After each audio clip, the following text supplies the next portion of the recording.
And welcome back to episode 19, 19 of the Oh You Didn't Know Wrestling Show. I am your lovable host, John Fisher, who wore number 19 in a field volleyball match. Field volleyball. I really need to rehearse these. Anyway, who cares? It's fake, so what does it really matter? And I am joined by the 19th biggest fan of Rob Gronkowski's retirement, Brad Shepard. Hello. Ooh. Hey, listen, he was in Pittsburgh and played high school football for one season. Thus, he's a Pittsburgh guy. Yeah, there you go. Woodland Hills High School. Fun fact, he almost wasn't even eligible to play football his senior year. Did you know that?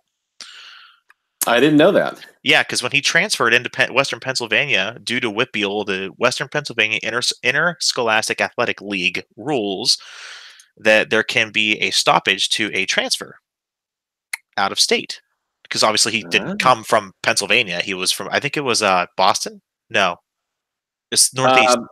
Gronk is from New York, right? Buffalo. Is it Buffalo? Yeah. Yeah. So somewhere I knew it was somewhere more northeast, and yeah, he was almost not even allowed to play for the Woodland Hills Wolverines his senior season. Thus, that could have altered where he went in the draft, because obviously he couldn't have played, so he would have gotten drafted the year later. And as we all know, the New England Patriots also took Aaron Hernandez from the University of Florida in the same draft. So if they would have gotten Hernandez and not Gronk may not have been a Patriot. Yeah. And if Hernandez, wasn't killing people, then they may have won a lot more Super Bowls, let's be honest. Yeah. But yeah, how about that? We were just bullshitting now. I mean, I didn't even think of that. If they didn't let him play his senior season, that could have altered everything. So I find that kind of interesting. The butterfly effect in the NFL. Yeah, we're really good at that. And that's still our highest. Is that still our highest listened to show? The butterfly effect episode? That was a lot of fun. It was a lot of fun. Yeah, go back and listen in. 546 downloads just on SoundCloud for that one episode alone. Actually, no, episode 16 of the OIDKWS, which aired 3 weeks ago, is the highest at 631 downloads. Anyway, yeah, you can go into iTunes, SoundCloud, Podbean, and Stitcher, and Google Play to listen back. Yeah, the butterfly effect was a lot of fun. I recommend everyone go take a listen. It was super fun to do. No, so I found the secret to getting you all riled up, especially for the start of the podcast, is to get you irritated before we start recording. And this week's going to be a little bit different because WrestleMania, as we know, is less than 2 weeks away. We have the go home next week, and also the go home for our podcast before Mania next Wednesday morning at 7 a.m. And as we try to encapsulate everything that happens, a 5-hour program, into just about a 60-minute podcast, it's very, very difficult. And a lot of it, and this is me talking, is crap. So we're going to try to filter in as much positivity as we possibly can. Like, think about trying to find that last ho-ho that you threw away on accident in a dumpster, but the dumpster is the size of MetLife Stadium. And that dumpster is the main event of WrestleMania 35. So I think this pod, if it teaches anyone anything, is to look for the little things. And while we sit and rejoice that the women are headlining for the very first time, and kudos to the ladies, or that Kofi Kingston is finally getting his big shot, his third, if I'm not mistaken, WWE Championship opportunity in about 2 months. Don't forget how we got there. Okay, Brad, I'm going to let you pick what topic you want to cover first. Raw and SmackDown. Go to town. I kind of feel like we should do it by feud or rivalry or whatever the key buzzword is. Rivalry. Going into WrestleMania, rather than just doing a segment by segment recap. So let's start with Kurt Angle and Baron Corbin and that entire story being played out this week. Yeah. So we finally see Big Kurt getting talked to backstage. He's going to wrestle Samoa Joe. They have a little backstage, and Kurt says to screw off. Baron's laughing his ass off. And it really goes to show how much, and I'm not a fan of Baron. You know that. But just the subtleties, and this is where kids, this is where I'm saying, be very observant. Just the little things. Brad, what happened when Baron Corbin got announced for his match against Apollo Crews? What struck you as different with it during his entrance? I can't really say that I remembered his entrance. Sorry. Okay. Well, it's fake, so I don't really pay attention to the entrances in detail like that. I'm sorry. Well, the one thing that stood out to me was the announcer, because his matches bored me to death, is the announcer going into detail that he's a former Gold Glove boxing champion, that he's a former U.S. champion, that he's a former Money in the Bank winner. Fact. And that he is Boston's favorite son. Fact.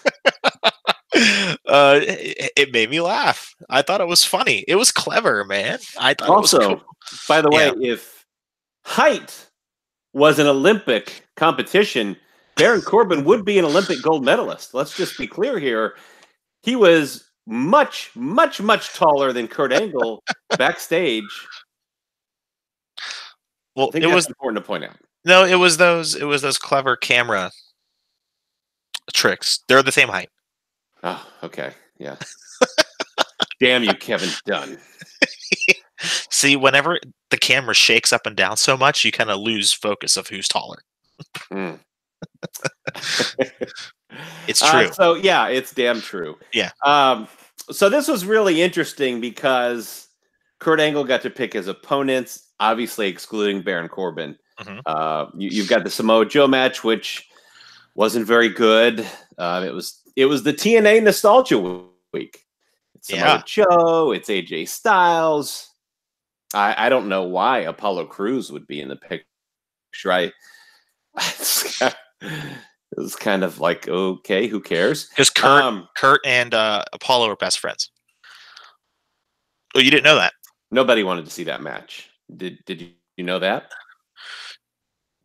I would have liked to see it 10 years ago. I wouldn't have liked to have seen it like 20 years ago or ever, because it's fucking boring. But it's Kurt's decision. Yeah. And the retirement tour is coming, so that's fine. I just fast forwarded it anyway. And now you've got the Samoa Joe match, not very good. You've got the AJ Styles match, which ends very quickly in a disqualification due to Randy Orton interfering.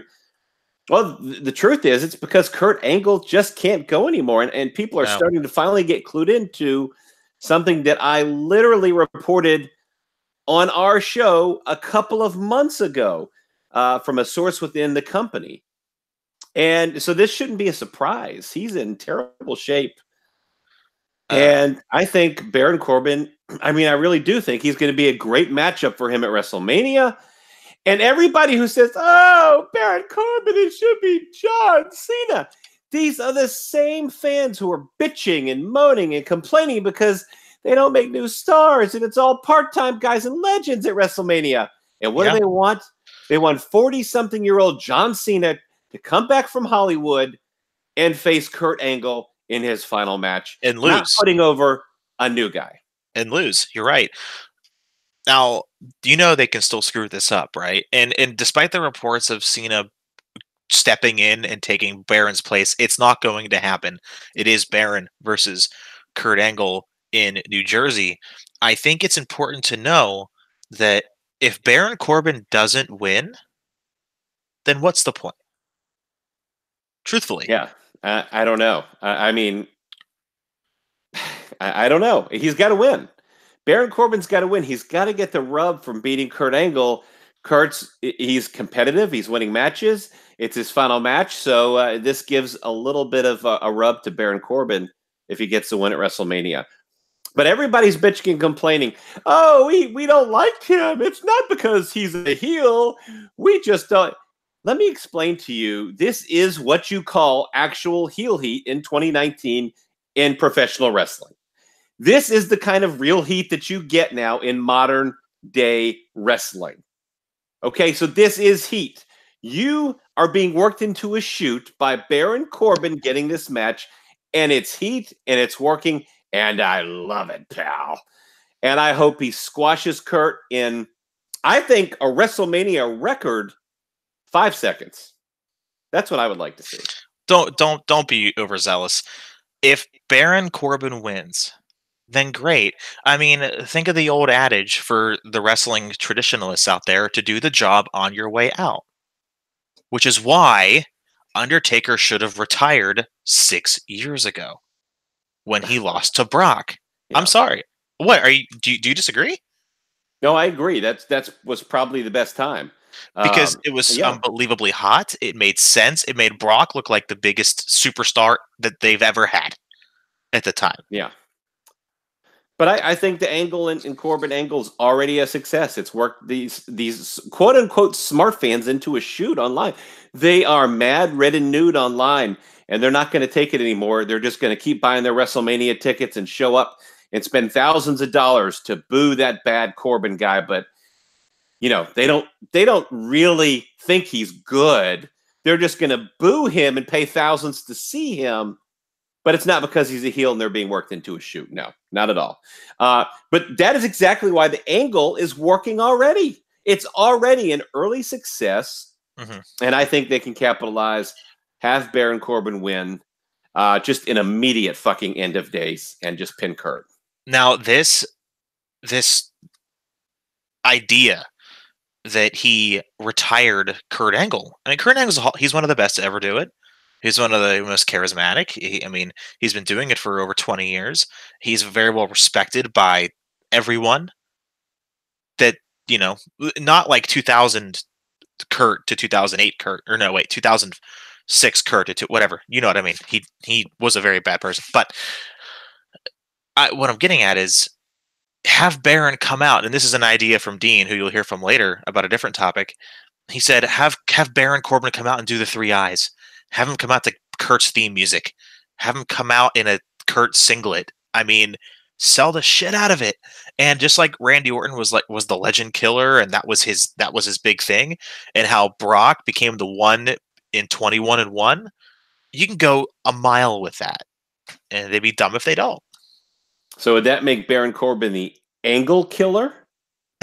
Sure. He kills the angles, all wrestling angles, every Monday Night Raw. He's the reason for the low ratings. He's the angle killer. It's a double entendre.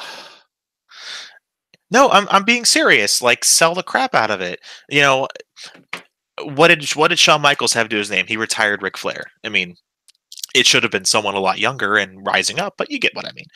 I mean, you don't get these moments very, very frequently. It's few and far between that a big legend gets to go out at WrestleMania. So why not do something about it and make it very memorable?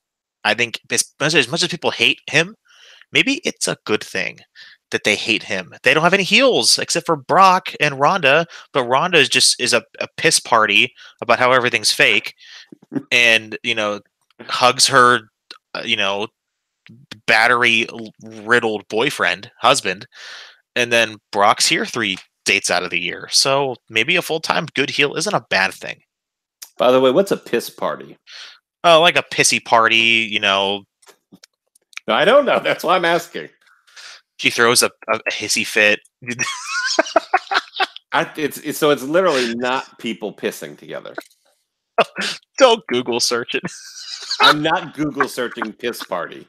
I'm actually afraid of what the results could be. Like the submission sorority. I better turn on my safe search.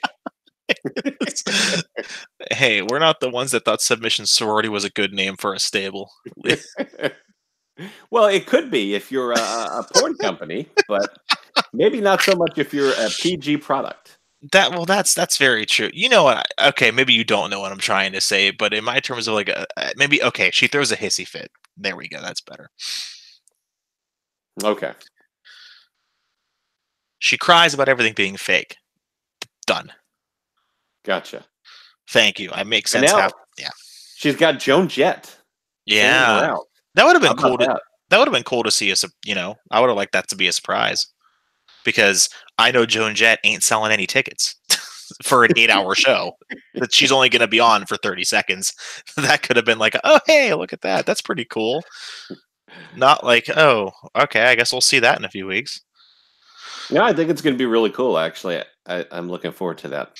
Okay, so we're diverting here. I'm watching. A friend of mine was at SmackDown Live tonight. We're recording it obviously the night before, and the New Day won their gauntlet match via countout to let Kofi get into the championship match at WrestleMania. Do you want to let's dive into that? So first off, what do you think about Kofi's tag team earning him the right to face for the WWE Championship? Let's piece this together. Well, the entire story has been pretty terrible. I mean, Kofi's had chance after chance to win the title. You know, obviously his character hasn't done that. He can't get the job done on his own. He's told he's a B-plus player. So what do? They have his partners. His partners actually get the opportunity for him. And the only way that makes sense to me is if they turn on Kofi Kingston at WrestleMania or maybe the night after. I don't see any other way a story like that makes sense. It certainly doesn't do Kofi Kingston any favors. Yeah, I mean, it's really kind of astounding to me. And, you know, it just, I don't know. It's puzzling. So where's the logic? Is that should I make that rhetorical? Yeah. We could probably ask that on every segment because, you know, there really is no consistent logic anywhere. It's like we talked about before we started recording. It's Becky Lynch going out to congratulate Kofi Kingston after he's won his title opportunity, or after his partners did anyway. And Becky Lynch is out there like every other guy and girl going to celebrate and cheer on Kofi. Asuka losing the title, and an hour later, she's cheering on Kofi Kingston, all happy.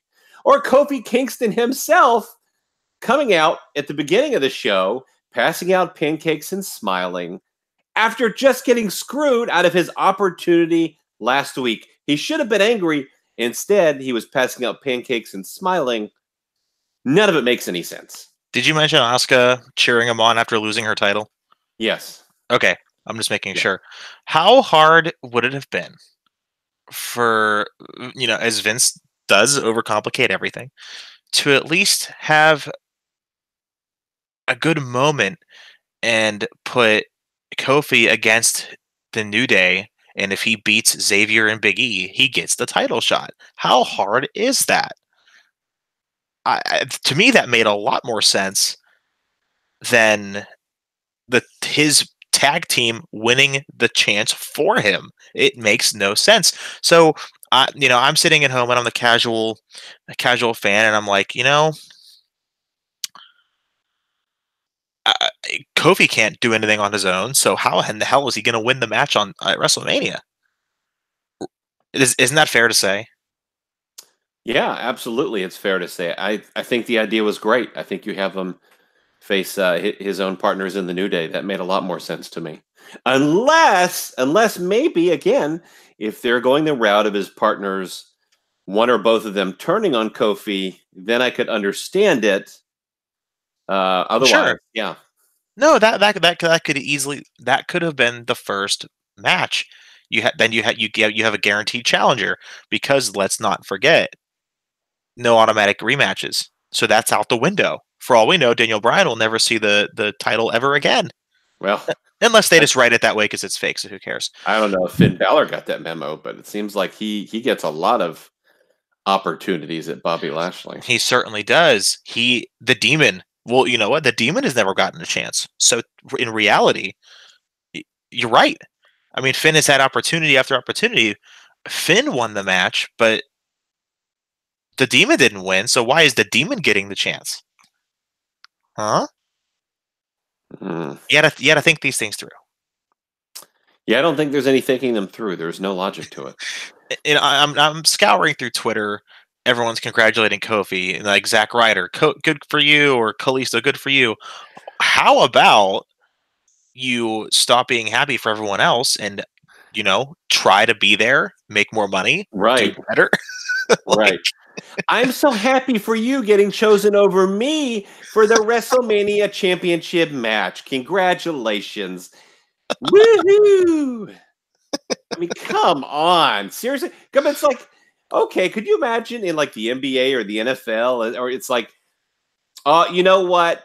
I don't need that Super Bowl trophy. Go get him, Tiger. Like, we're really pulling for you here. Congratulations. It's written for children. That's the bottom line. And I guess, I don't know, not very smart children, because even some of this stuff is just like, but what does it say about me? Why the hell am I watching this goddamn show? It doesn't make any sense. No, it really doesn't, dude. It's sad. It's sad, and we've said this a lot already. Suspending your disbelief can only go so far, for real. And we're not trying to like sound holier than thou, because, well, we are, but we're not. We are, but shut up.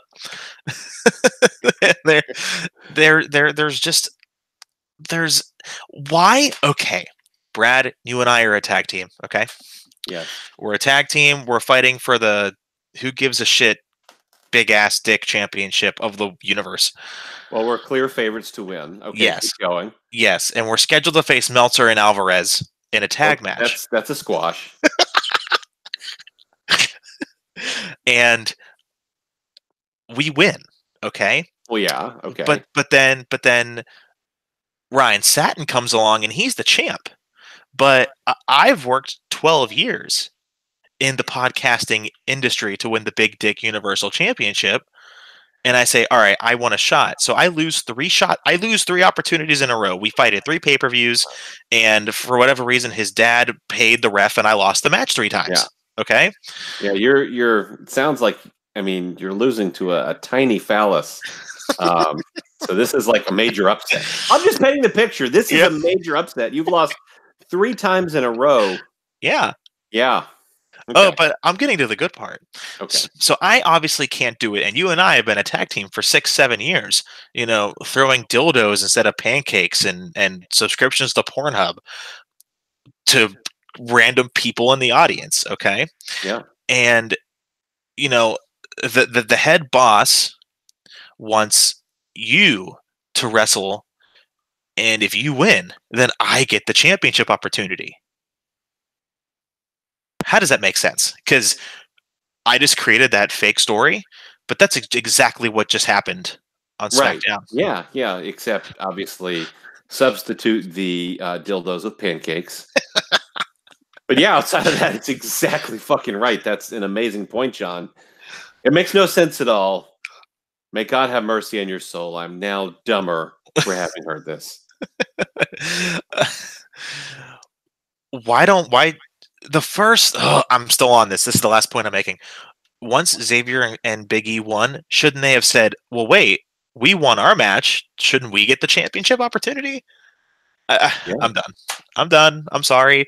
Kofi's great. I respect him. He's been there for over a decade. He's put in the time. Yes, he deserves a chance. Everyone deserves a chance if they work hard, obviously, to win a belt that keeps their pants up and is gold. But by the way, how often do you think Kofi Kingston skips chest day? Oh, him and Jericho never do chest day. Yeah. I kind of noticed that. I really think if he wins, that the fans would just like turn on him. It's a shelf life what he's doing right now. This storyline. Well, eventually, they're going to get tired of the flavor of the month, and they're going to move on to something else, just like they did with Ali. Now, by the way, not Mustafa Ali. That would be a unique name.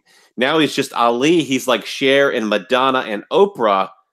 He's a one-name guy, only I don't think of Mustafa from the WWE. When I think of Ali, I think of like the actual Mustafa Ali fighter, the greatest boxer ever, in my opinion. And so I'm not really sure what the idea was behind that, but not very bright, in my opinion.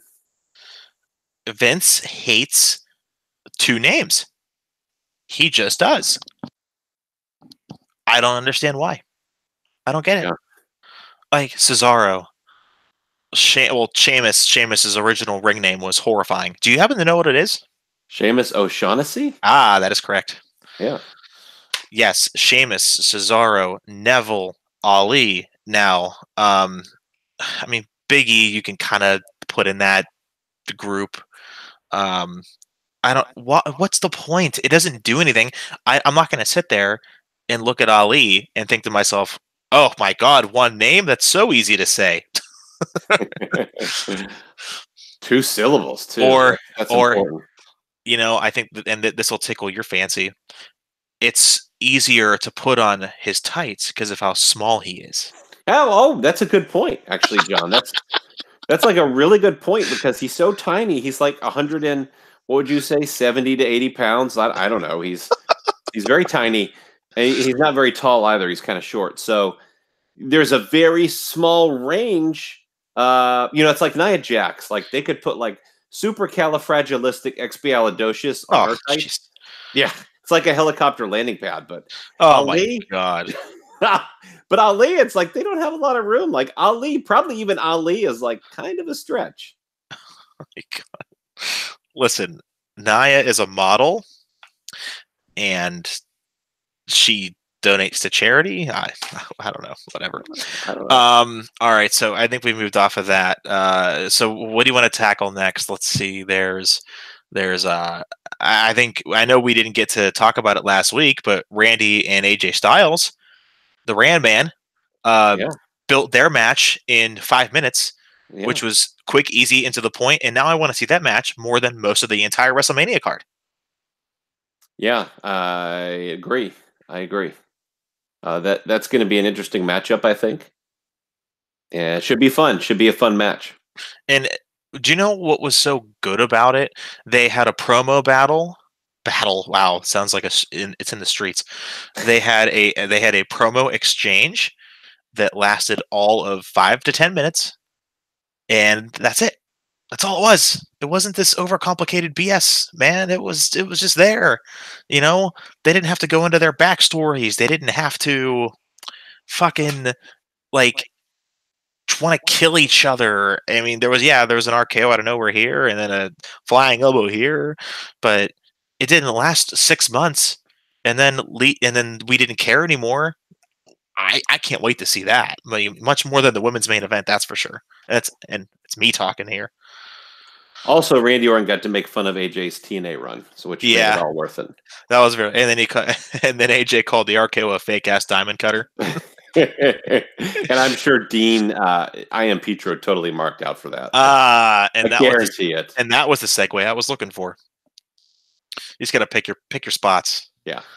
So, as a request from Dean, I was told to play his run-in. Right? Does he do the run-ins anymore? No, he's the elbow drop. Oh God, they're so weak. I forget, brother. He can't do the run anymore because of his age. So it's just an elbow drop, which is really just kind of like him plopping down. Oh jeez. You know what's funny? I allowed him to take vacation this week, so he's off all week. I'm not going to see him until, let's see, a week from tomorrow. You're a generous boss. Listen, people who work very hard deserve a chance. And why he's worked a long time, John. I mean, he's 40 years, maybe 50. Oh, and that's no, he's easily 105. He's basically Yoda. He's basically, yes. Now he's aging in reverse like Benjamin Button. It's very, very strange. It's very strange. If he keeps eating it at Denny's, it's going to be Benjamin can't button his buttons. I bet you have the dumbest grin. You could be right. I can't confirm that. Though. Yeah, okay. Why don't you just steal it from someone else? That wasn't a shot at you, by the way.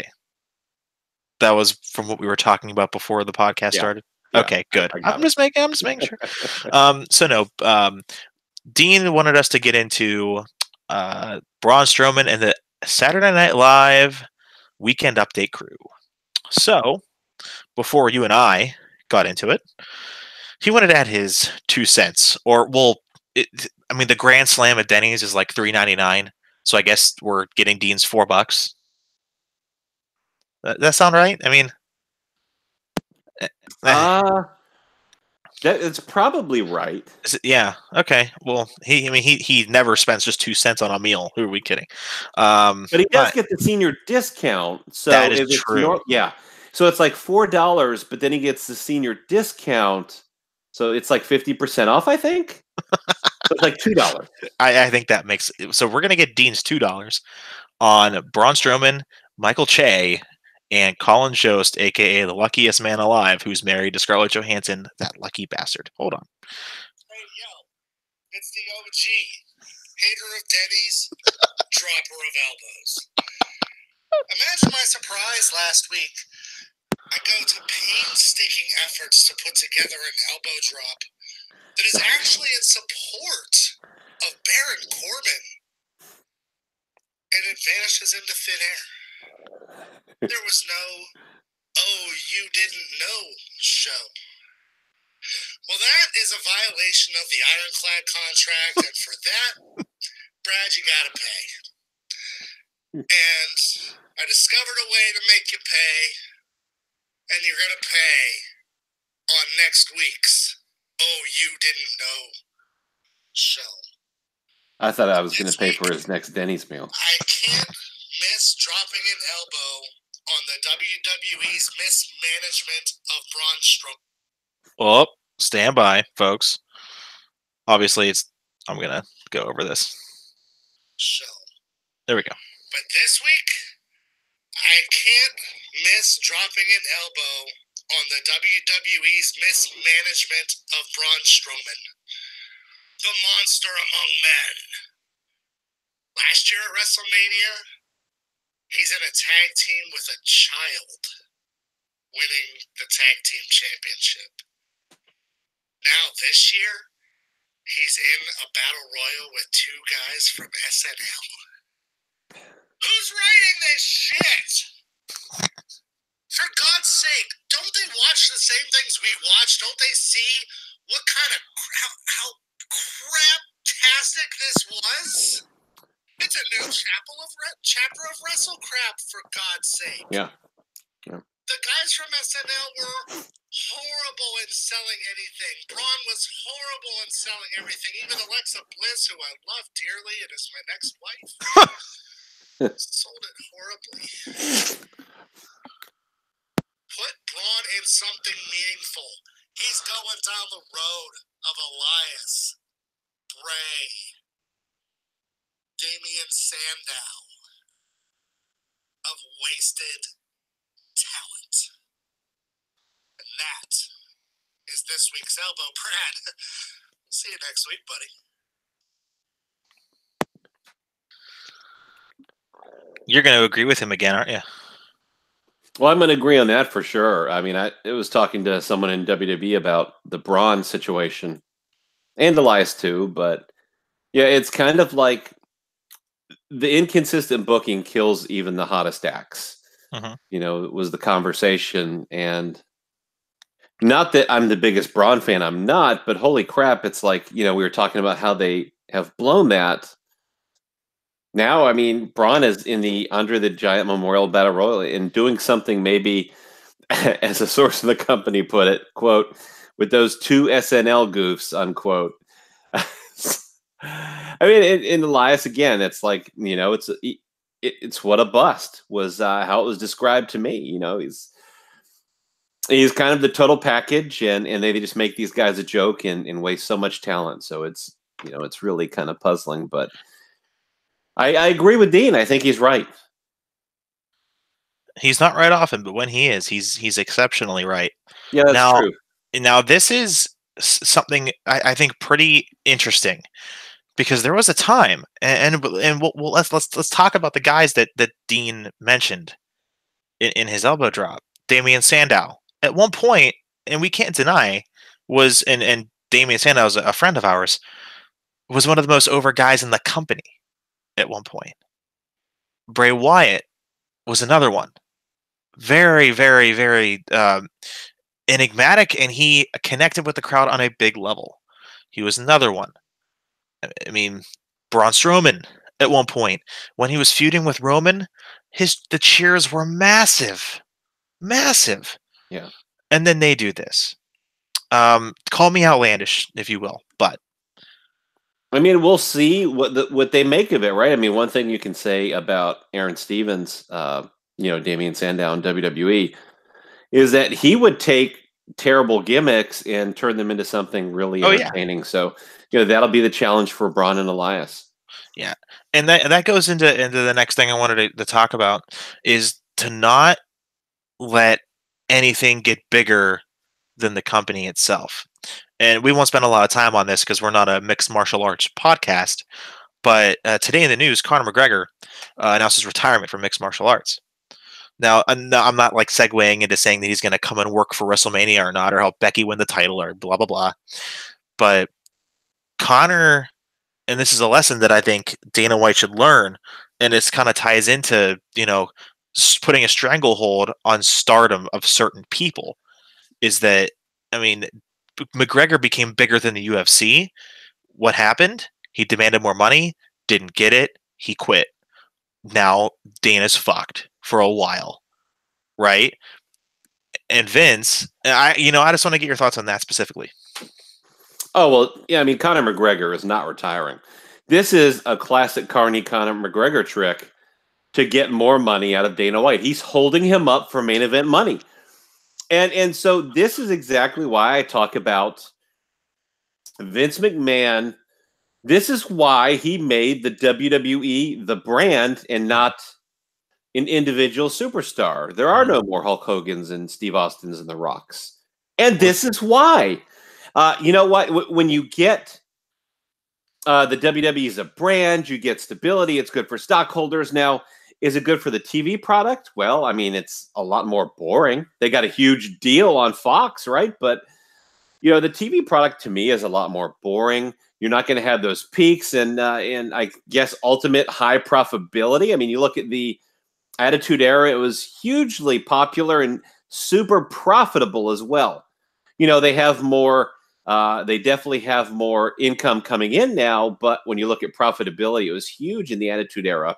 Especially at the time, they didn't have things like the network and the global expansion in NXT. So, I think it was really impressive. But you're not going to have any of that anymore.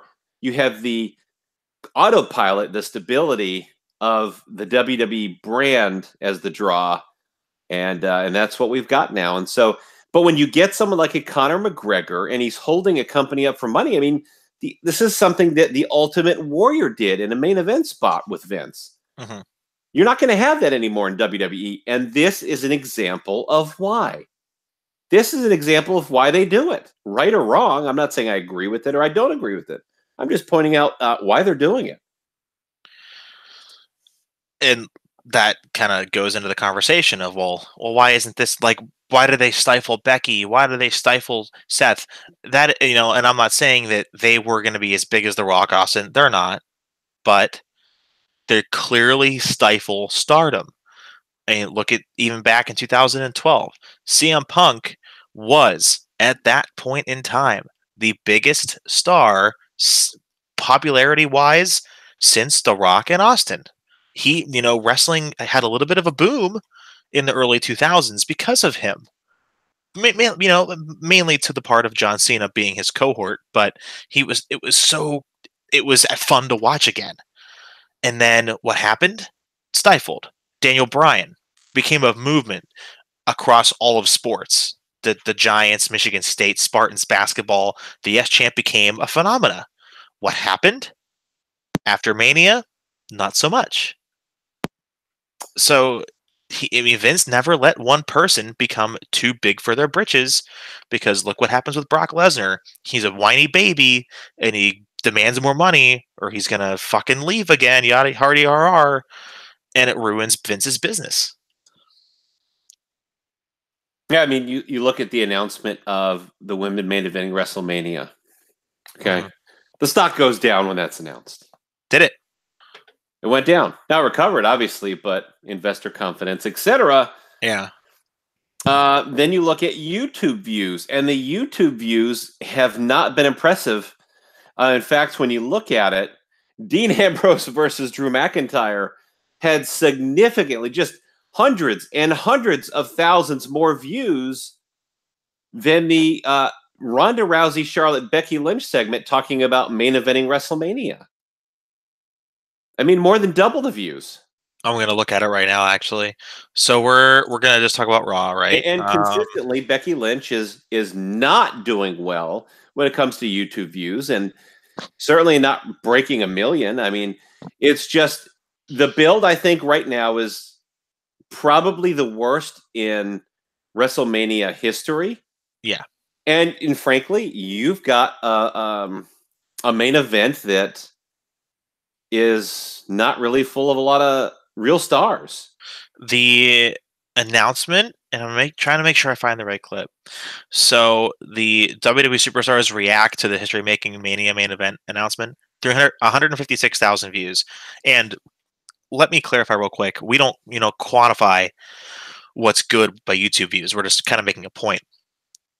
Rousey, Lynch, and Flair commenting on competing, like they're a little back and forth, about 500,000, a little bit less. The match itself, the Beat the Clocks, cumulatively about 1.4 million, but that's over 3 videos. Right. Roman Reigns' acceptance of McIntyre's WrestleMania challenge, 1.2 million. It's 3 times the views. Paul Heyman pushes Seth Rollins, 802,000. Yeah. Do McIntyre, so where's the momentum for this WrestleMania main event match? That's what I'm saying. It has been stifled. Look, the motivation here is, it's the women and we support women and blah, blah, blah. So it's that type of a sentiment rather than really wanting to see it because it's the best, most entertaining thing. Yeah. There's a lot of sentiment of it's like the women doing this for the first time, so we're going to support it, even though we know maybe it's not really that great. And that leads us to our next point. SmackDown, Asuka, Charlotte. Charlotte wins the title. That's it. But wait, Charlotte's already fighting for a title, you say? God damn. By the way, did she put her in a figure 12? I'll put you in the figure 12. I don't think so. It's funny. It's funny. Oh, God. There's the funny thing, I guess, probably is like a lot of people are going to be like, we have no idea what you're talking about. Yeah, no. Yeah, that's true. Not at all. There is a never mind. Yeah. Tweet me. This could be one that could get you in hot water, John. Yeah, probably. But then again, I never really said anything. Yeah, that's true. You're relaying the message. You can't kill the messenger. Yeah, that is yes. But you can apparently bully Rey Mysterio's really tall son. Or by the way, I want a DNA test. I'm telling you right now, I want a DNA test. Is that Rey Mysterio's real son? That'd be a great angle too, by the way. Yeah, it would. He's way too tall to be Rey Mysterio's son. Come on. Wait. Do you think? So, do you think? And rest in peace, Eddie Guerrero. Do you think that that's actually Eddie's kid, but Rey was trying to win? Geez. That Rey was trying to win back custody of Dominic? What? I'm not even going to comment on that. That was a real gimmick. No, I know it was. I remember it. I'm just. I said know. I said rest in peace. Maybe Batista is the father. Batista had a nice feud with Rey Mysterio. He did, yeah. I tweeted a video out where he's doing the squeezing and beating up of Rey Mysterio, and he's choking him, and he's you're supposed to be my friend, and it's to the chicken dance song. It's pretty hilarious.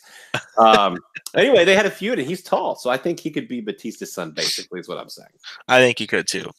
So I would just ask him, do you walk alone? I get Inside this pit of danger. Yes, keep going. Yeah. Please, no, don't. Why?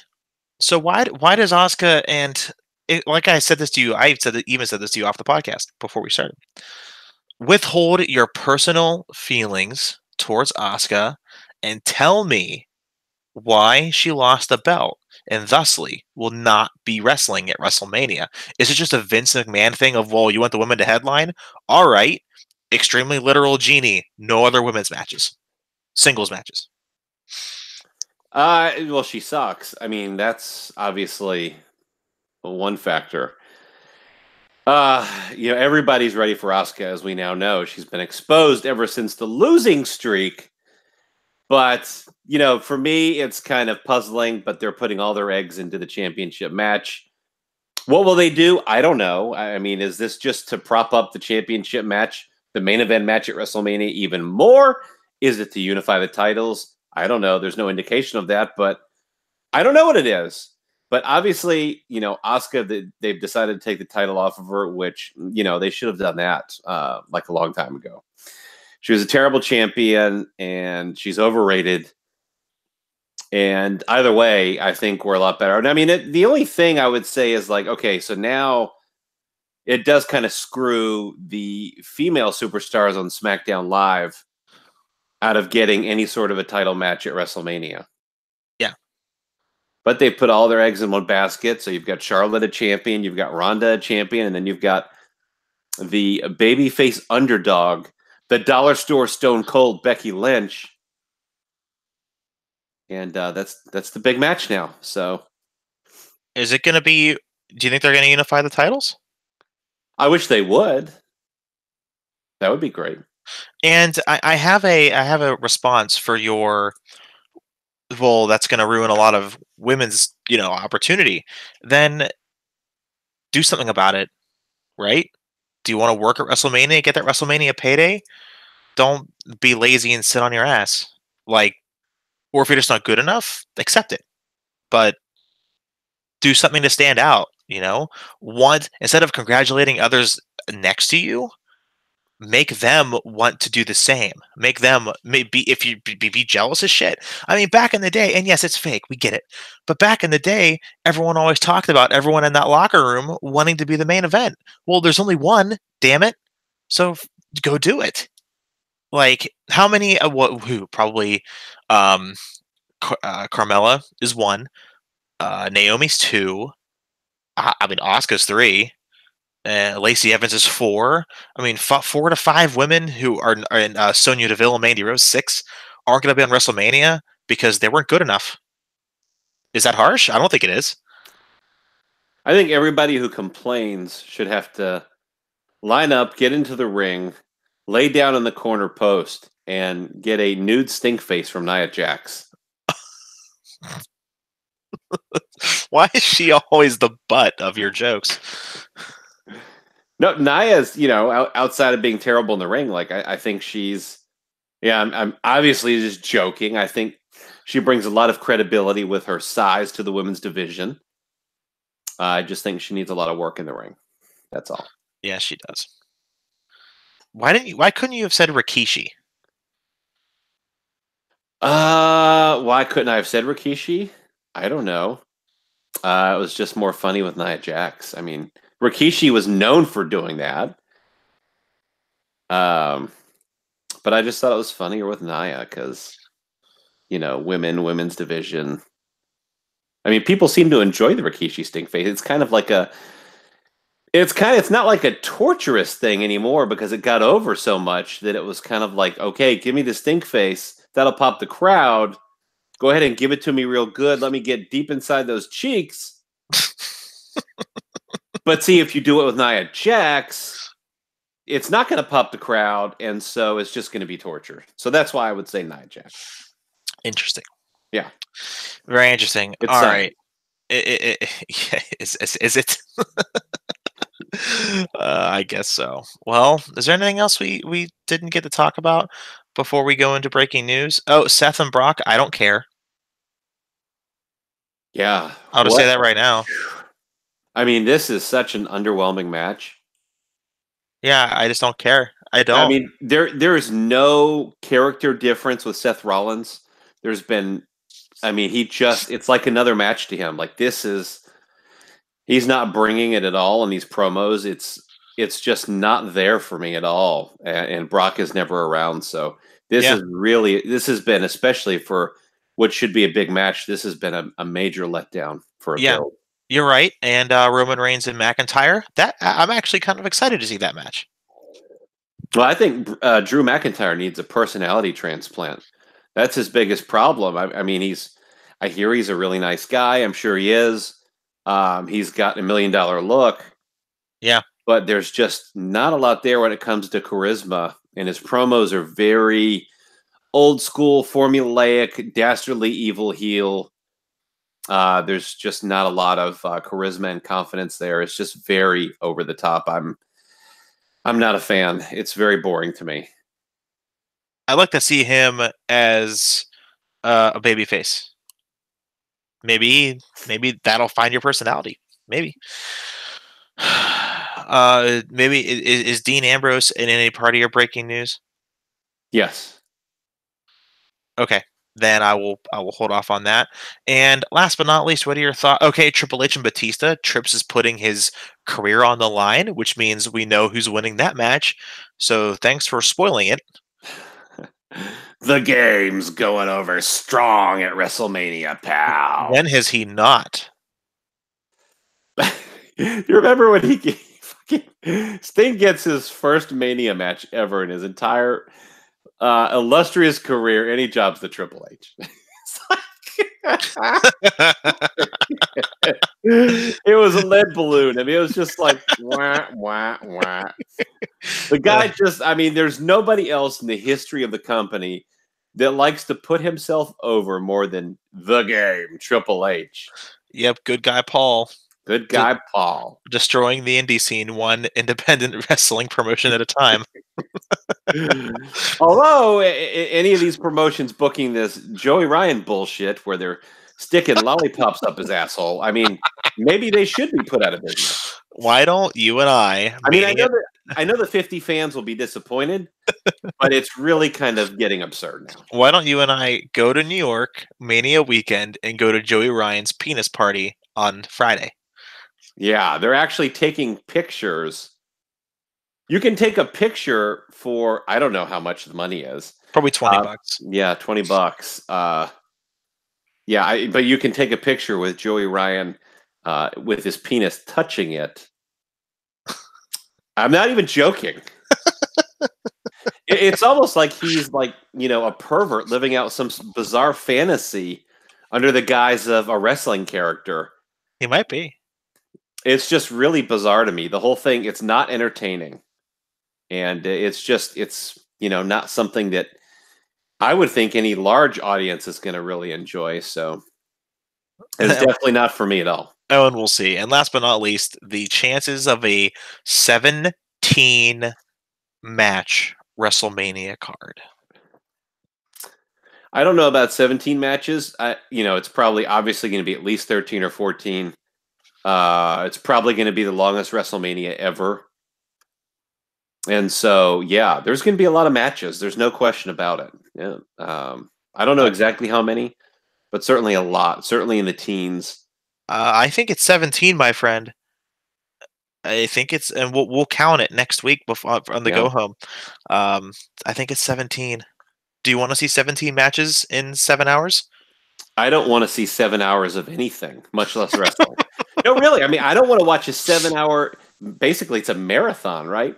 I don't want to see 7 hours of anything at all, period. There's nothing I like on TV that I want to watch for 7 straight hours. Like, I have a life. It's just kind of getting overkill. It's getting ridiculous. And now they have this enormously long WrestleMania, and it just wears you out. And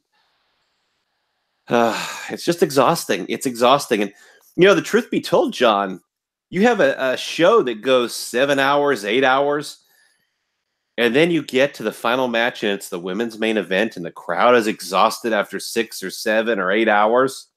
What is that crowd going to sound like? Horrible, especially for the main event. I mean, if I were offered tickets, even at half price, I would not go. I'm being honest with you. I absolutely would not go. There is not a chance in hell that I attend a WrestleMania in person that's going to be 6, 7, or 8 hours. It's zero chance. Yeah, no, not for me either. I don't care who's wrestling. Even CM Punk, I would literally try to get the cheapest ticket, go for my favorite match, and leave, or stay for half of it. I wouldn't. Yeah, no, I completely. I think you're right. Like, even if Yokozuna came back to face The Undertaker, I would never, ever spend 6 hours watching that match, even though that's obviously what Saudi Arabia wants.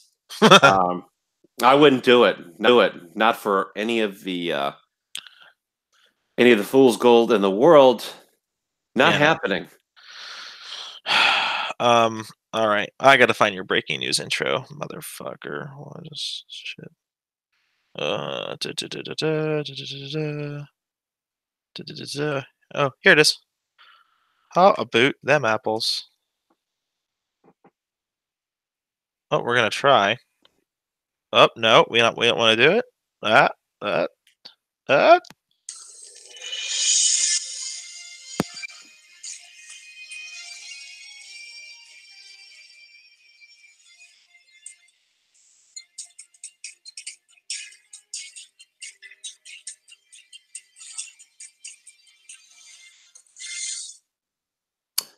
So there's been a lot of speculation online as to who the top merchandise seller is.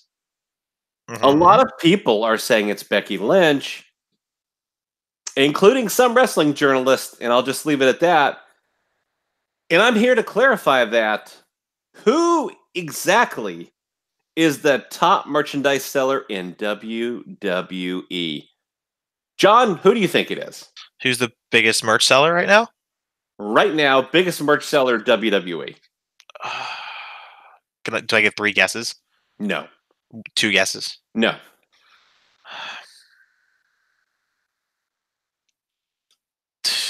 Seth Rollins. It's not right. Well, that's not correct. Because the biggest merch seller, Ronda Rousey, in WWE currently is Roman Reigns. Oh, that's right. It is Roman Reigns. And I'm told his black and orange line is selling very strong. I should have thought about that. I was trying to think of someone who had a lot of new shirts recently, and I did specifically ask because I knew 100% I was going to be asked about this. So, where is Becky Lynch in this, right? Because again, the narrative was Becky has been the top, as one wrestling journalist said, for a while now. Becky is up there in about the top 5. She's certainly not the first, however. Mm-hmm. Did you get a 1? Did you get a 1 through 5 or only number 1? I can't go into. I mean, this is the information I'm going to give. Okay. Right. There's reasons, etc. Becky Lynch top 5, Roman number 1. That's the deal. Okay. Brock Lesnar's calendar is clean after WrestleMania, but that really doesn't mean much considering they started doing that last year, as they don't provide his dates internally like they used to. Obviously, they used to give his schedule internally. They stopped doing that as of last year. There's been no talk of Daniel Cormier showing up at this point, in spite of that tease online. There was a tease that he could show up and cost Brock Lesnar the match or interfere at WrestleMania. There's no talk about that at this point. And I was told not to bank on Lesnar leaving WWE. His contract is up shortly after WrestleMania. And I was also told not to bank on Lesnar losing the title to Seth Rollins. So we'll see what happens. Yeah. Yeah. I mean, people who think Becky Lynch and Kofi Kingston and Seth Rollins are all leaving with the titles. You haven't watched WWE probably, less than a year. It's just not going to happen. It's highly, highly, highly unlikely. I mean, when was the last time we saw 3 big baby faces win in WrestleMania? It's been quite a while, hasn't it? Yeah. Yeah. Vince doesn't like to do that. He just doesn't. And it should be interesting to watch. I mean, you watch the card, and if a lot of baby faces do start winning, then they may pull the old swerve and have Charlotte win instead. Yep. That's not out of the realm of possibilities if you start noticing the baby faces are winning a lot of the matches on the main card. Well, and that's a good point. If we see Kofi and Seth win, I don't think there's no chance Becky wins. Right. I would agree with that. And now Dean at work likes to talk about, well, the money is in the chase. Well, of course it is. But when you chase so much and lose all the time, then you're a loser. You're not chasing anything. Right. And people don't like to cheer for losers, especially long term. No, of course not. Unless you're a Browns fan, you know. Well, hey, I think that changed, man. Yeah. Different strokes. Yeah. So the move from Titan Towers. Employees at WWE headquarters first heard rumors about leaving Titan Towers a couple of months ago. The new building they're talking about is only like 2 miles from Titan Towers. The vibe at headquarters right now about this is positive, and they believe it's a true sign of a growing business. Basically, they've outgrown Titan Towers, and keep in mind they also rent a couple of other buildings in Stamford. And with the new building, they believe they might be able to fit everybody in there minus TV. Well, yeah, because they're always on the road. I mean, are people really mad about losing Titan Towers? Who gives a fuck? It's a building. No, who cares? I'm being serious. No, I know. I mean, it's a historic thing, and some people are attached to it, but... Cool. Bring the big WWE or F sign and just hang it up outside of the new building. Same thing. Nothing new on Dean Ambrose. Internally, I'm told they're operating as if he's out of the picture. Okay. Well, clearly he loses every match. Yeah. Dave Meltzer had falsely reported that he wouldn't be used on TV anymore a week or two ago. That is a lie, as Marty Povich would say. You know, he did the test. That is a lie. The lie detector says. But yeah, they are operating internally as if he's out of the picture. You know, there's no indication he's going to resign, so that continues to remain the case.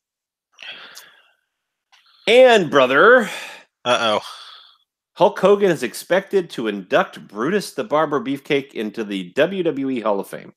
Oh God. Does Brutus deserve to be in the fake Hall of Fame that's actually an elevator? I mean, Coco Beware's in, Vince's limo driver. Tori Wilson. Yeah, Tori Wilson, Playboy extraordinaire. Yeah, I mean, why not, right? Who cares? It's all fake anyway. I got it, and I got the line in. I know you're very happy about that. Yeah. So it'll probably be Hulk. Now, Jimmy Hart will be there WrestleMania weekend as well, and that may be involving a Hall of Fame induction, maybe possibly the Hart Foundation. They were already announced. The Hart Foundation was announced. I'm talking about as the inductor to the Hart Foundation. Yeah.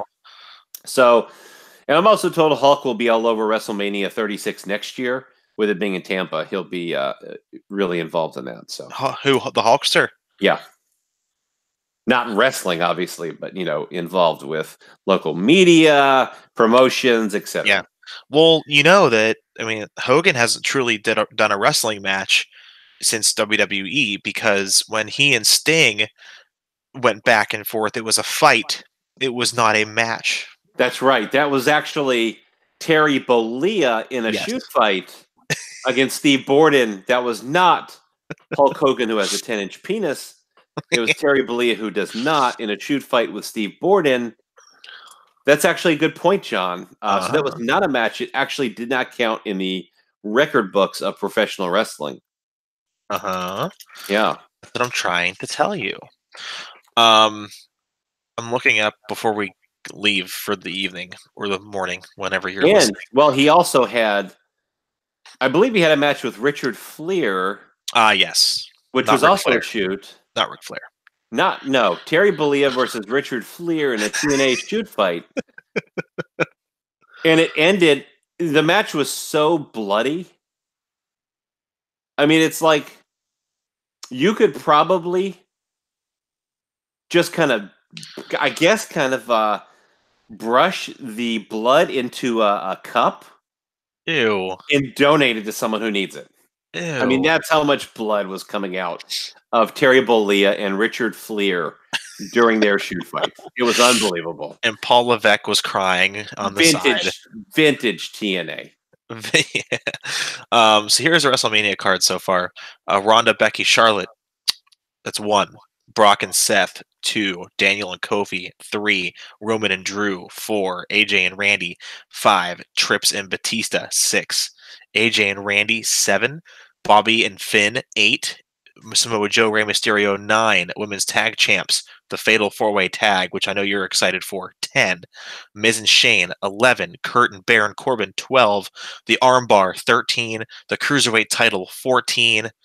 And a Women's Battle Royal is rumored, 15. And the SmackDown Tag Team title, 15. It's a long show. Yeah. And there is the Elias singing performance. I don't know if you mentioned that. Yes. No, I didn't. And the Raw Tag Team title match. Yeah. So 16. Yeah, obviously the John Cena thing, they keep teasing the Baron Corbin. He's making the Instagram post, but they're considering John Cena interrupting Elias during his performance at WrestleMania. And Elias should win in 2 minutes.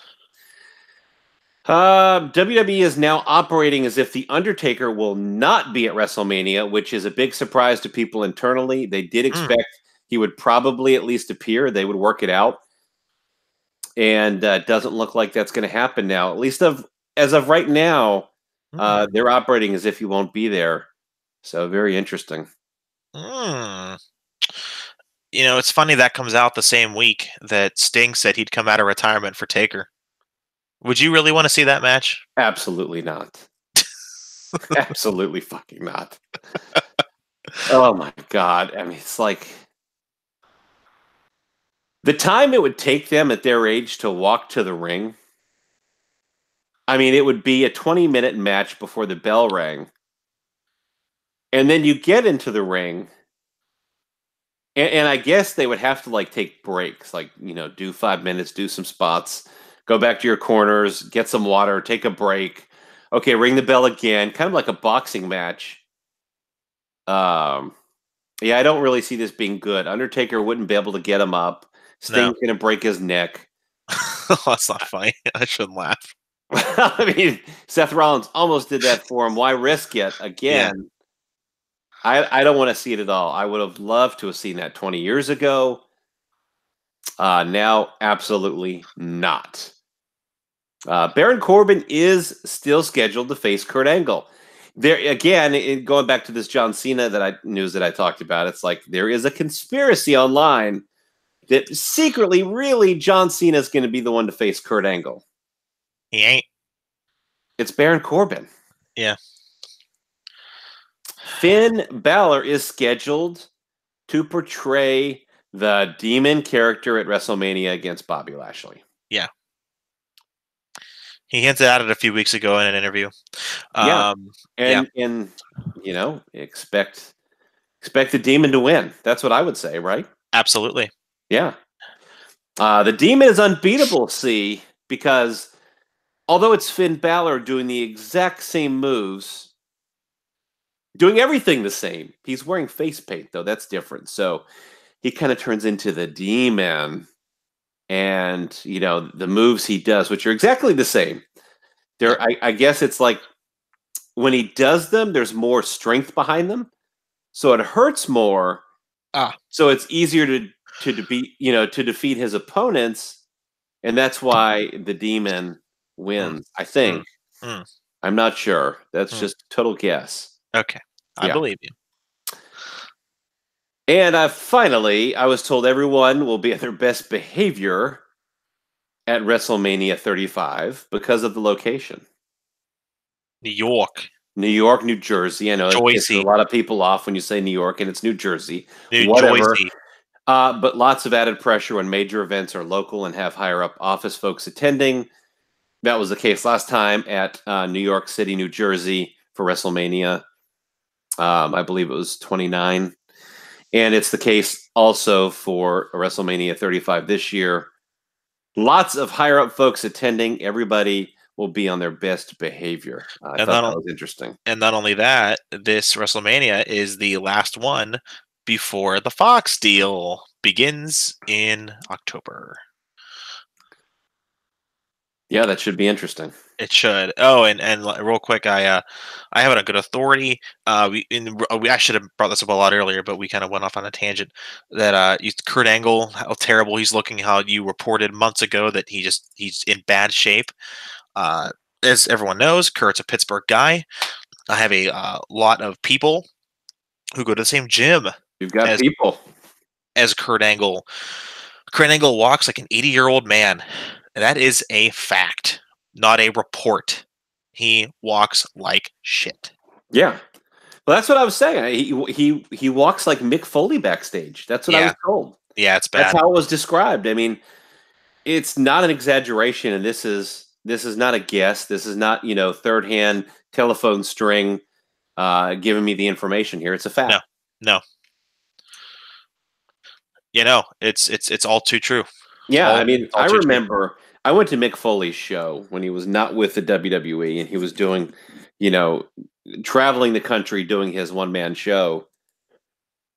And I saw Mick come up onto the stage at the comedy place that we were at, and he had to go up a few stairs to get to, the stage where the comedians would do the routines. Oh, Mick did? Yeah. Okay. And when I saw Mick walk up, and he made the comment, don't watch me if you want your childhood to be ruined. Don't watch me go up the stairs if you want your childhood to be ruined. He wasn't exaggerating. Did you watch?